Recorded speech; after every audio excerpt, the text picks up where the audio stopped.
Amen. Amen. Que le Seigneur vous bénisse. Nous sommes dans la joie de nous retrouver devant vous ce soir. Vous savez, c'est comme Frère Branham disait toujours, ça a été toujours un privilège pour nous. Et ce soir, c'est encore un très grand privilège pour moi de me tenir devant vous, le peuple de Dieu. Amen. Amen. Sans plus tarder, j'aimerais qu'on prenne les Écritures. Nous allons prendre dans le livre d'Exode, le verset 12, Exode chapitre 12, le verset 12 jusqu'au 13 verset. J'aimerais qu'on le lise tous ensemble. Exode 12, verset Exode 12, verset 12 jusqu'à 13. C'est des versets. Est-ce que nous sommes là? Je lis la première partie, puis on va les relire. Cette nuit-là, je passerai dans le pays d'Égypte. Allons-y. Cette nuit-là, je passerai dans le pays d'Égypte. Et je frapperai tous les premiers-nés du pays d'Égypte. Depuis les hommes jusqu'aux animaux. Et je exercerai le jugement contre tous les dieux de l'Égypte. Je suis l'Éternel. Le sang servira de signe sur les maisons que vous serez. Je verrai le sang et je passerai par-dessus vous. Et il n'y aura point de plaie ni de délice quand je frapperai le pays d'Égypte. Amen. Amen. Que le Seigneur Dieu ajoute ses bénédictions à la lecture de sa parole. Vous pouvez vous asseoir. C'est comme je le disais, c'est un grand privilège pour moi. Et que Dieu bénisse le révérend pasteur Joseph Branham pour ce privilège qu'il nous accorde de nous tenir derrière sa chair. Et que Dieu le bénisse très richement. Et que Dieu bénisse aussi les hommes de Dieu enseignés, notamment le révérend Ozebenga et le révérend John Kanono. Que Dieu le bénisse très richement. Ce soir, nous allons parler des signes.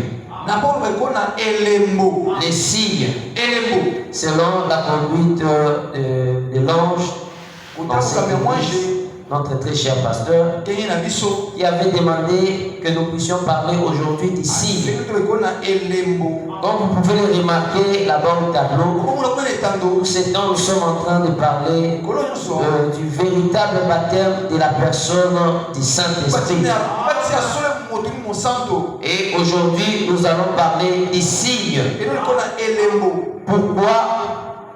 Parce que Frère Branham dit, les signes, c'est le message. Les signes, c'est la parole de Dieu.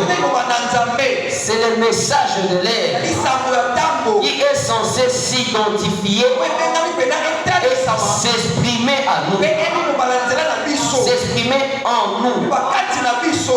Alléluia. Alléluia. Alléluia.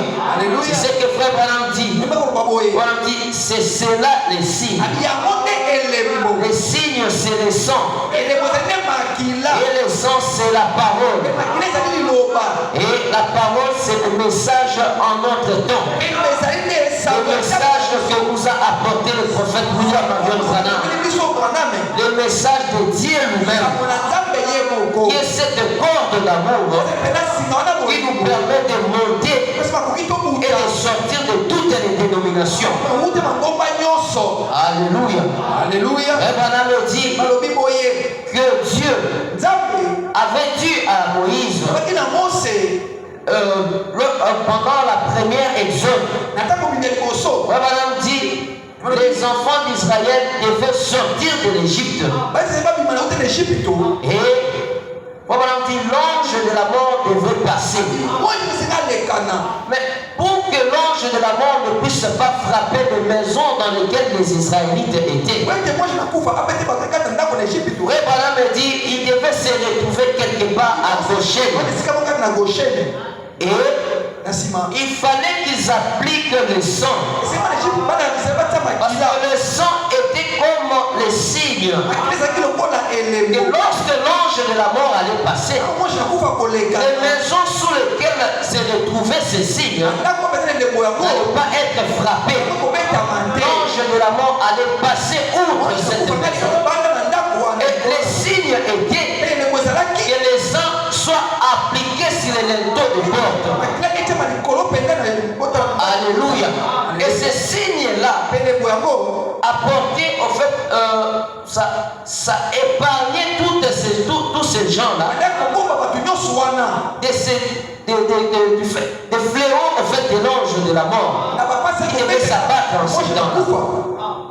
Voilà pourquoi, là nous venons de lire dans Exode, nous voyons, la Bible dit, Moïse, le paragraphe, le verset 12. Voilà, nous sommes là. Cette nuit-là, je passerai dans le pays d'Égypte et je frapperai tous les premiers-nés le premier-né du pays d'Égypte, depuis les hommes jusqu'aux animaux. J'exercerai des jugements contre tous les dieux d'Égypte. Je suis l'Éternel. Le sang vous servira des signes. Le sang vous servira des signes sur les maisons où vous serez. Je verrai le sang et je passerai par-dessus vous. Amen. Et il n'y aura point de plaie qui vous détruise quand je frapperai le pays. Frère Branham dit de la même manière qu'une nation devait sortir d'une nation, c'est de cette même manière qu'une épouse doit sortir d'une église. Une épouse qui doit être lavée par le sang du Seigneur. Une épouse qui doit recevoir un message. Et ce message ne préparera à sortir de l'Égypte, à sortir des dénominations. Alléluia. Amen. Je prends directement dans ce message les signes. C'est un message prêché le 8 3e mois 1964. Je prends directement le paragraphe 9. Ok. Frère Madame dit ceci. Les signes est la chose qui a fait la différence entre l'Égypte et l'Israël. Amen. Amen. Les deux nations, c'était tous des êtres humains, mais tous créés par Dieu, tous l'œuvre de Dieu. Mais la différence, quant à la sentence de mort, quand la sentence de mort a été rendue, la différence entre la vie et la mort, c'était le signe. Alléluia. Amen. La différence, c'était le signe. Et il en sera de même à la venue du Fils de Dieu. Quand il fera sortir l'épouse de l'Église, la différence sera le signe. Amen. Et nous connaissons ce que le signe. C'est la parole. C'est le message de l'air. C'est des choses qui doivent s'identifier à nous et qui doivent s'exprimer en nous. Maintenant, écoutez attentivement. Après cet après-midi, et vous verrez si ce n'est pas vrai. C'est le signe qui fera la différence. C'est le signe qui fera la différence. C'est le véritable baptême de la personne du Saint-Esprit qui fera la différence. Amen. Amen. Entre les vrais croyants et les croyants formalistes et les membres de l'église. Rappelez-vous, frère Branham me dit, il y avait 10 vierges. Et ces 10 vierges devaient tous aller à la rencontre de l'époux. Et tous avaient entendu le message. Le message disant quoi? Que l'époux allait venir de lui. L'époux devrait venir. Et toutes les vierges devaient se préparer pour aller à la rencontre de l'époux. Et elles devaient se préparer. La Bible dit qu'il y avait 5 qui étaient folles et 5 autres qui étaient sages. Les 5 sages, qu'est-ce qu'elles ont fait? Elles ont pris avec elles de l'huile dans leurs lampes. Il faut même dire que l'huile représente le Saint-Esprit. Et le Saint-Esprit, c'est cela le signe qui doit être mis en vie. C'est ça le signe que l'ange doit voir. Le problème n'est pas de dire que je suis membre d'une église, ou membre de ceci, ou membre de cela. Le vrai problème est que l'ange doit apercevoir, et que l'ange doit voir les signes. Alléluia. Alléluia.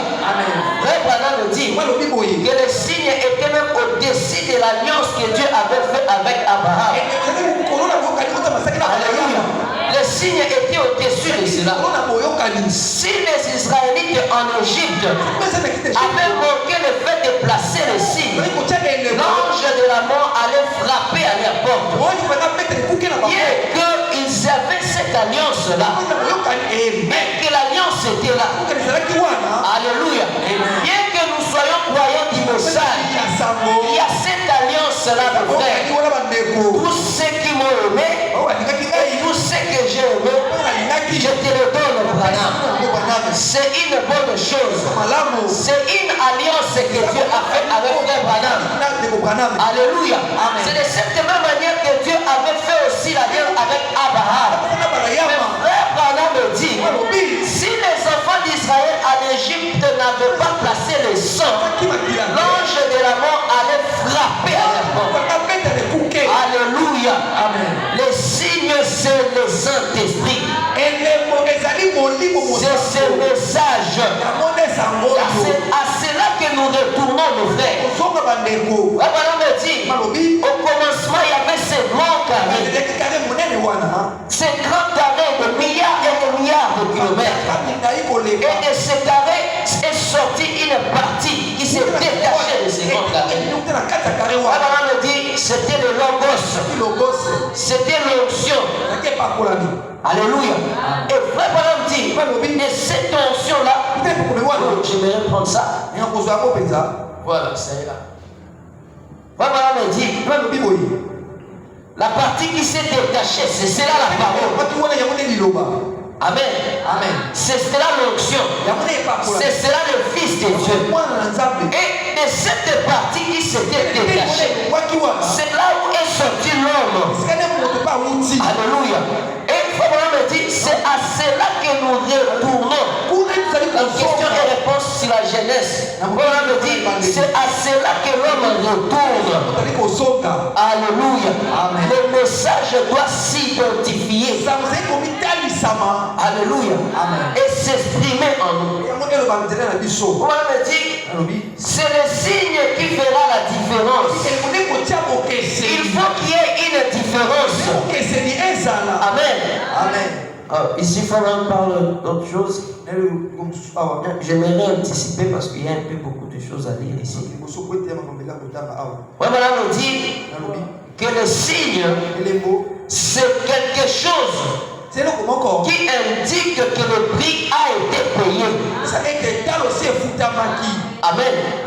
Les signes, c'est quelque chose qui montre que le prix a été déjà payé et que j'ai l'accès à quelque chose et que j'ai droit à quelque chose. On me dit, tout c'est pourquoi le Seigneur Jésus est mort au bois du Calvaire.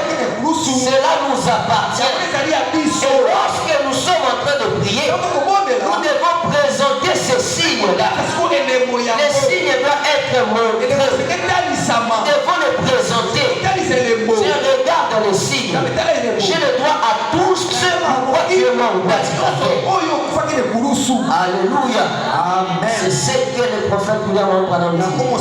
Je prends directement le paragraphe. Le frère Branham dit, il a pourvu à un moyen.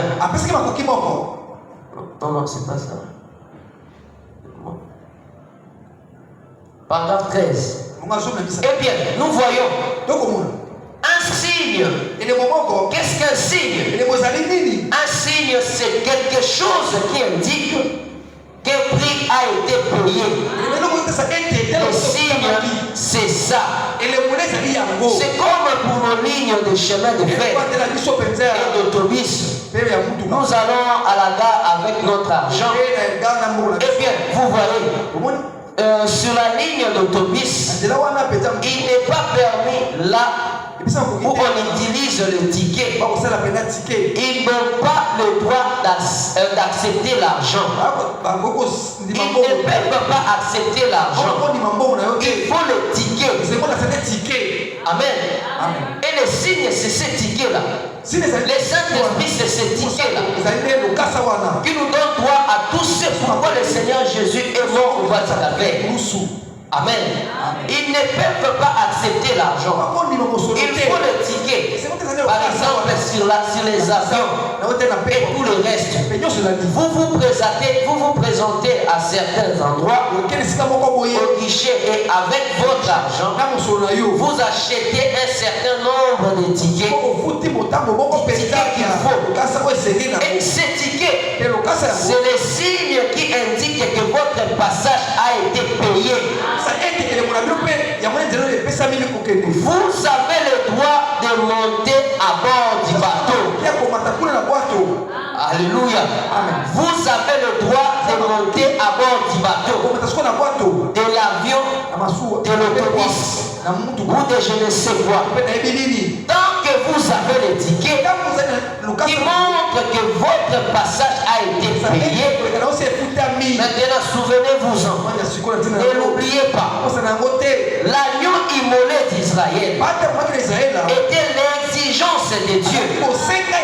Je vais exiger un agneau immolé, un substitut innocent. Comme nous l'avons vu donc au cours de cette semaine, Dieu, quand il prend une décision, il ne change jamais.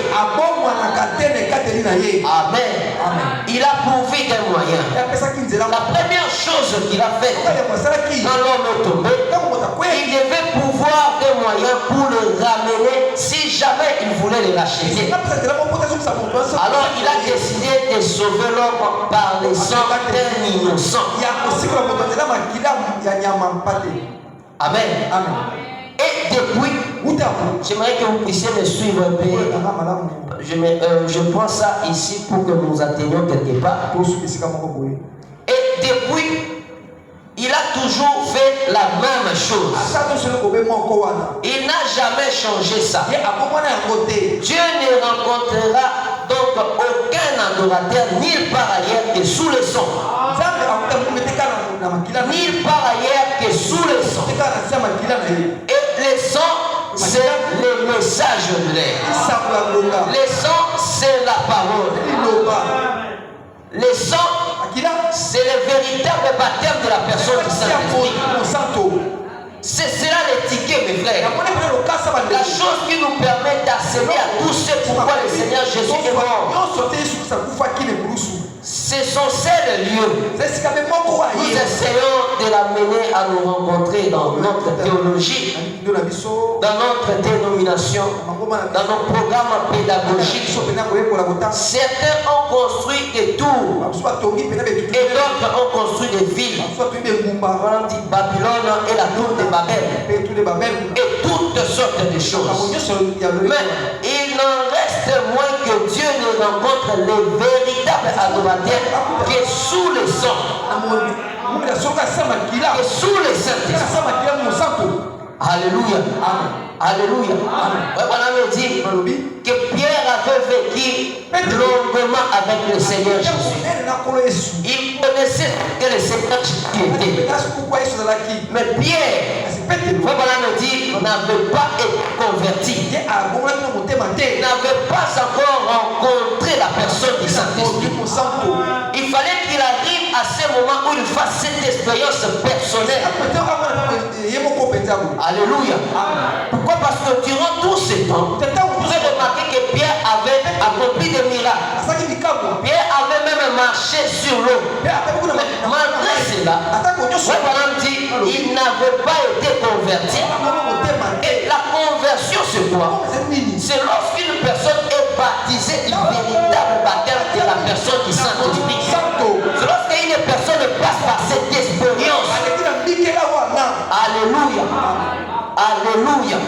On me dit, le sang chimique du Seigneur Jésus ne pouvait pas retomber sur nous tous. Et ce sang est sorti le Saint-Esprit. Et c'est ce qui doit entrer dans tout un chacun. Rappelez-vous le but pour lequel le Saint-Esprit a été envoyé. Voilà, dit, Dieu voulait poursuivre ses œuvres. Dieu devait continuer son œuvre. Et il fallait qu'il change de forme. Il fallait qu'il change maintenant de masque. Qu'il quitte le Fils de l'homme. Qu'il devienne le Fils de Dieu. Qui est le Saint-Esprit. Et il est entré dans nos ordres. Alléluia. Et il a accompli les mêmes. Dieu dans les apôtres a accompli les mêmes œuvres que dans le Seigneur Jésus.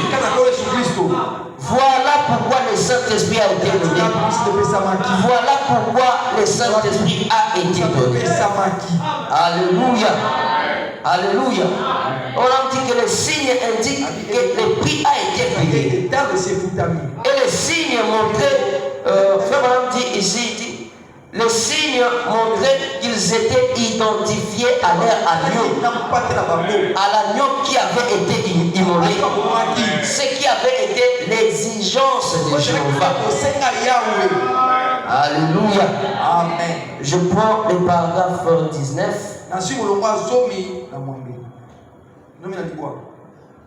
Le paragraphe 19.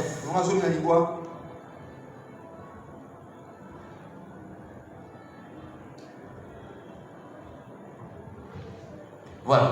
Eh bien, l'adorateur qu'on voyait alors sous les sangs montrait qu'il avait exécuté la demande de Jéhovah et qu'il était identifié. Alléluia. Il était identifié à ses sacrifices. Les signes montraient qu'il était identifié à l'agneau immolé que Jéhovah avait exigé. Le travail était fait. Et le type parfait d'aujourd'hui, Christ est du croyant. Les signes, quand il est montré chez le croyant, il indique que celui-ci a été accepté et que le travail a été fait. Alléluia. Cela montre que le travail a été fait. Et Dieu vient, il vous cède. Il vient et il vous cède. Et personne ne peut briser ces sceaux-là. Comme on a dit, l'obéissance est totale à la parole de Dieu. On le voit au signe. L'obéissance est totale à la parole de Dieu. Nous donne, il nous faut un grand ménage à l'ancienne mort. Que les sangs soient appliqués. Ensuite, les signes entrera. Nettoyez tout cela. Sanctifiez tout cela. Appliquez les signes dans la prière. Est-ce que vous voyez comment on peut appliquer les signes?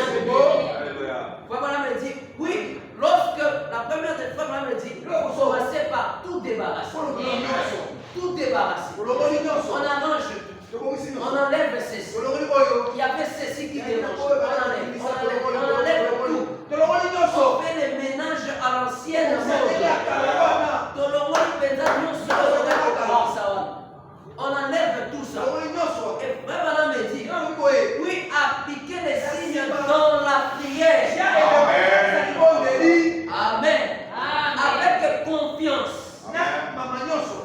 après que vous êtes né, après que vous vous êtes nettoyé.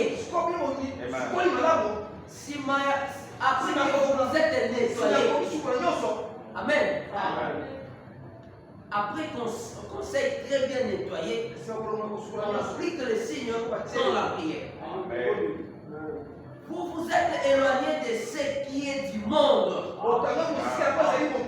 Paragraphe 135. Vous vous êtes éloigné de ce qui est du monde. Vous vous êtes débarrassé de toute incrédulité.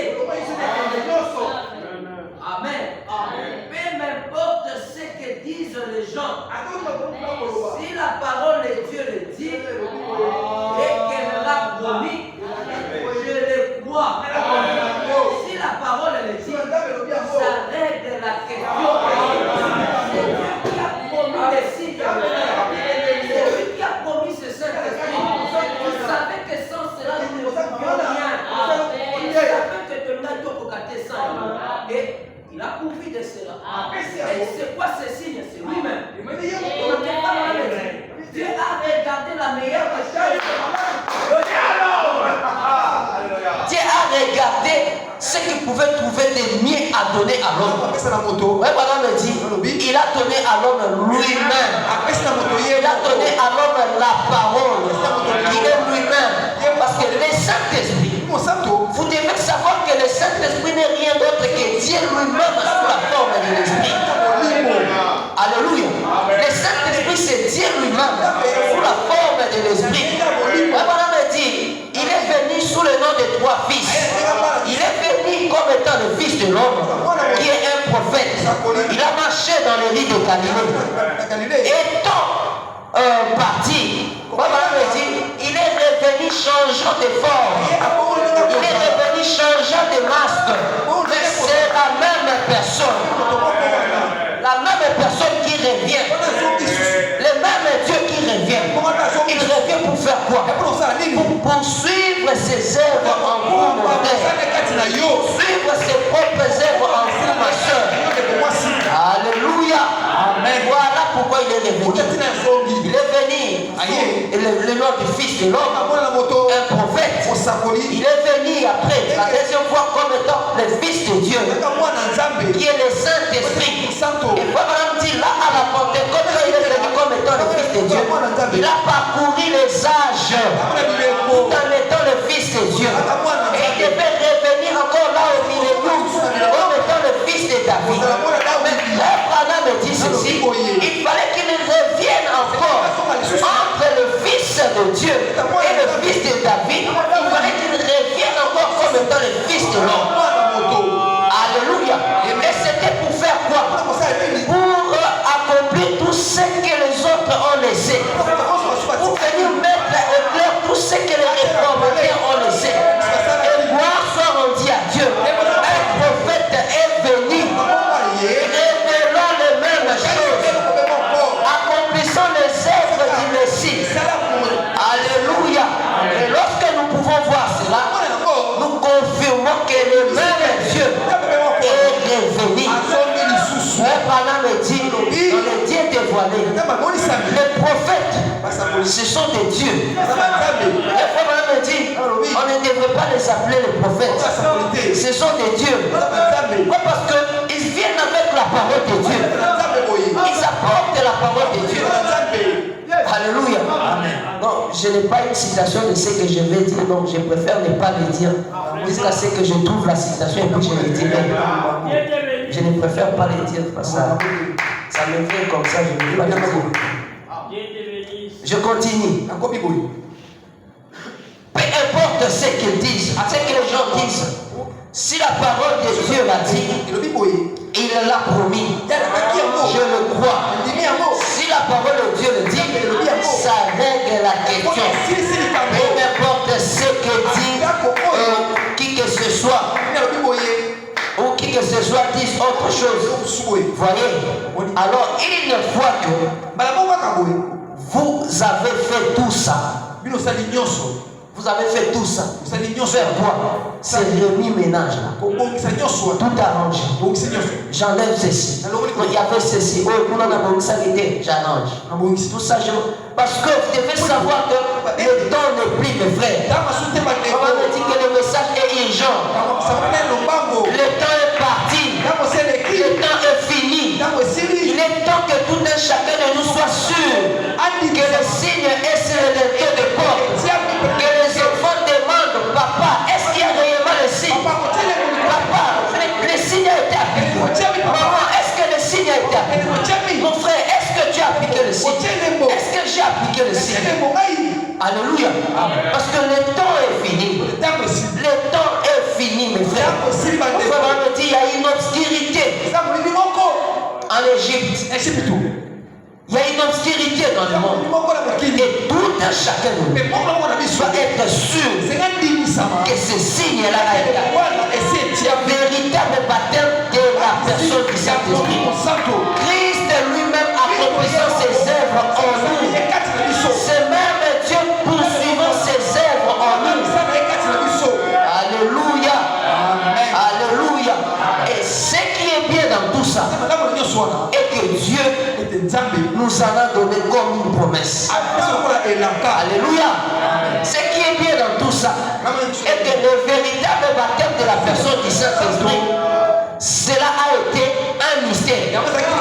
Voilà, me dit dans Deutéronome que le mystère, ça c'est pour Dieu.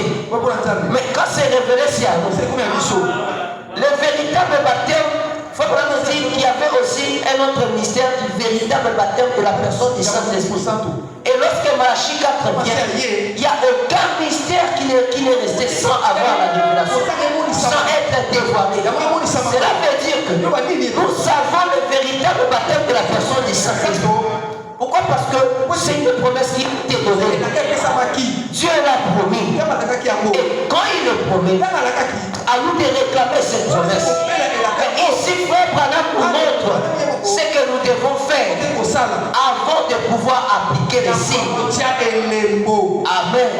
Nous devons faire ce ménage à l'ancienne mort. Tout enlever. Tout enlever. Comme frère Branham l'a dit dans ses messages. Voilà, il continue pour dire.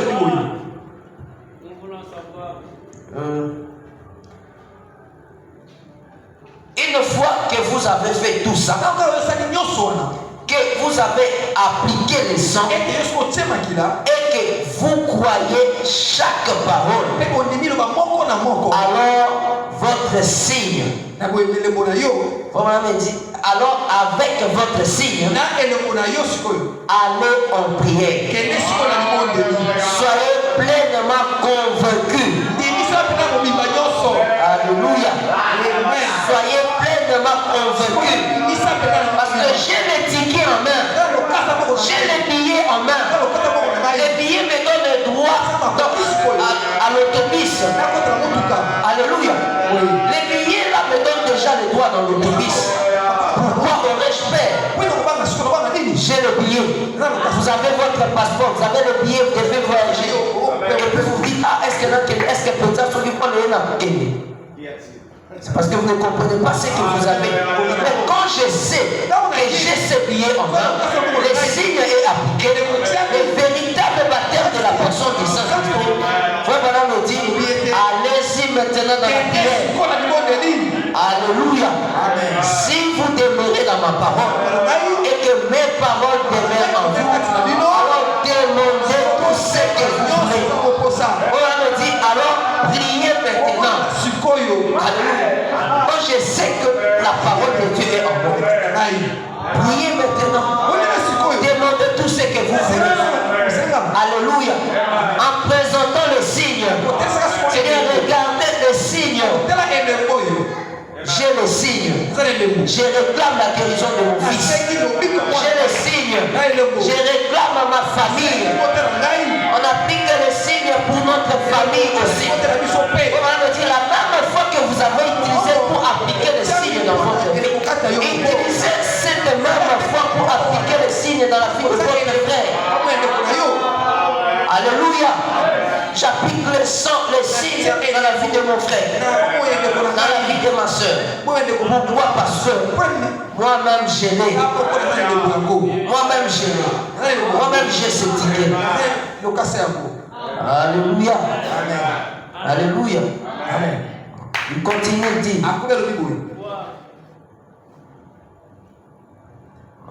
Donc je prends.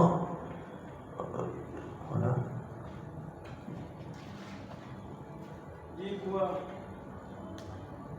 Voilà.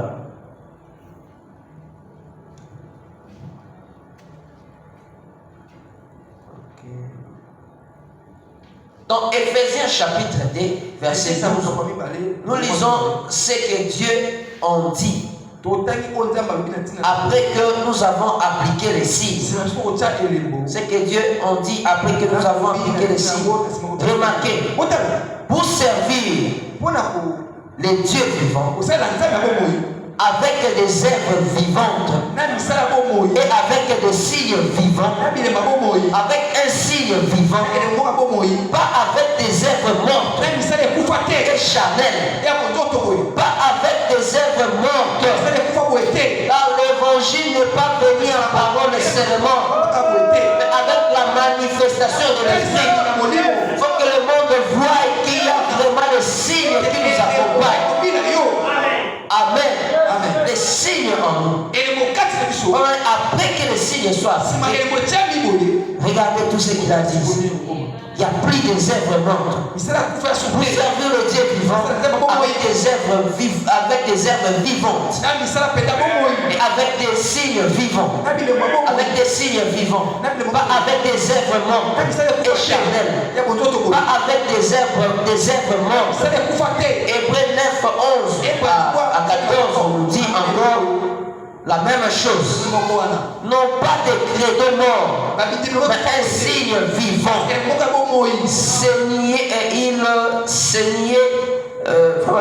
Saigner les niais, ces credos nient l'existence du signe. Ils ne croient même pas à l'existence du signe. Les baptêmes du Saint-Esprit. Mais nous qui croyons la parole, nous savons en quoi nous tenir. Nous savons à quoi nous en tenir. Nous le savons. Et c'est sa présence vivante pour nous en ces jours. Nous nous sommes séparés des œuvres mortes.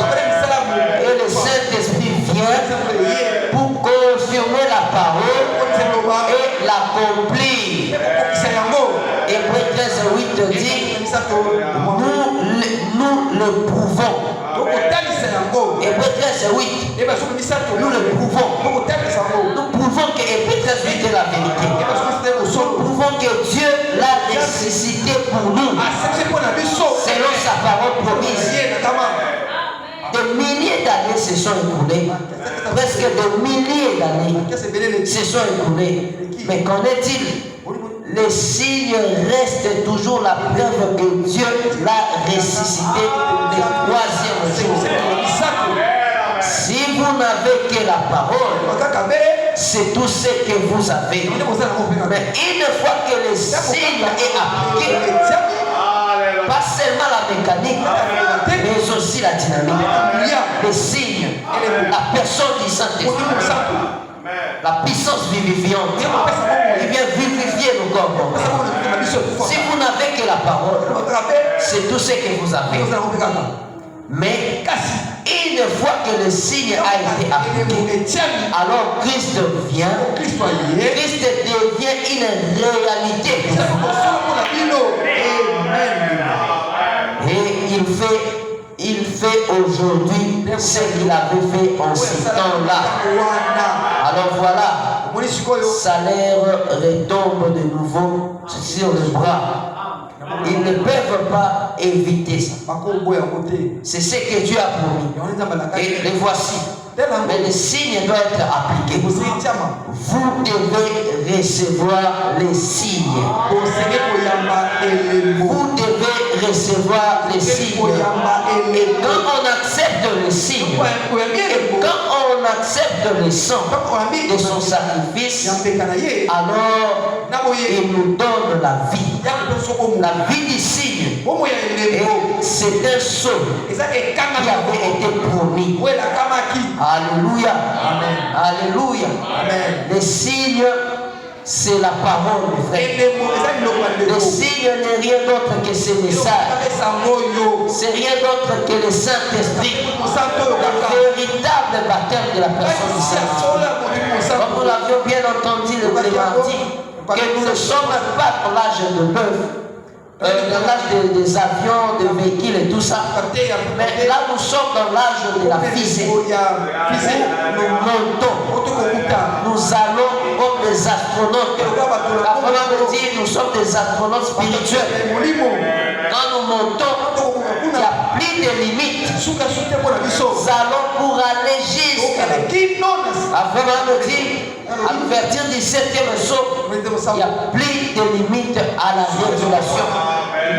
Frère Madame dit, on n'en dira pas assez en ce qui concerne la révélation.